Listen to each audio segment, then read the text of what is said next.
ආපදා කළමනාකරණ මධ්‍යස්ථානයේ නිවේදනය කළා තියෙනවා අපිට 29 වෙනිදා ඉඳලා නැවත පොඩ්ඩක් අවධානයෙන් ඉන්න කියලා. මොකද තරංගකාර සුළං ප්‍රවාහයක් 29 වෙනිදා ඉඳලා ඇතිවිය හැකි බවත් ඒ හේතුවෙන් ඉදිරි දින කිහිපයේදී වැසි තත්ත්වය වර්ධනය වීමක් සිදුවීමේ හැකියාවක් පවතින බවත් කාලගුණ විද්‍යා දෙපාර්තමේන්තුව විසින් 26 වෙනිදා නිකුත් කළ කාලගුණ වාර්තාවක සඳහන් වෙනවා.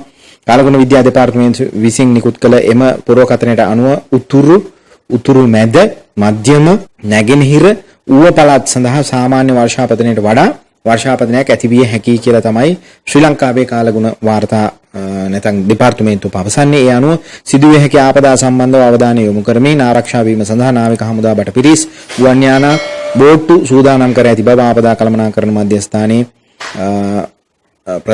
ප්‍රධානියා නැත්නම් ජෙනරාල් සම්පත් කොටුවේගොඩ මහතා සඳහන් කරනවා. ඉතින් ඊසාන දිග මෝසම ක්‍රියාත්මක වීමට පැවති හදිසි සැලැස්මට අනුව මේ සූදානම් වීම දැනටමත් සිදු කරමින් තියෙනමාලු. දැන් අර ගිනිපෙල්ලෙන් බටකාපු මිනිහා කණාමැදිරි එළියටත් බයයි වගේ තමයි දැන් යන්නේ. දැන් ඔන්න කලින්ම සූදානම් වෙලා ඉන්නවා. ඒක ඉතාමත් හොඳයි.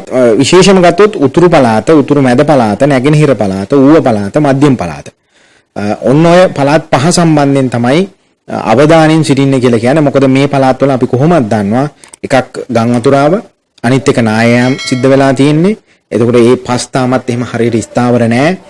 භූමියේ ඉරිතැලීම් සහ පැලීම් තියෙනවා. එතකොට මේ නිසා මේ පළාත්වල විශේෂම ගතම ඌව සහ මධ්‍යම පළාත්වල භූමිය සම්බන්ධයෙන් ලොකු අවධානයක් යොමු කළ යුතුයි. ඉවත් වෙන්න කියලා තියෙනවා. සමහර ඉවත් වෙලා තියෙනවා.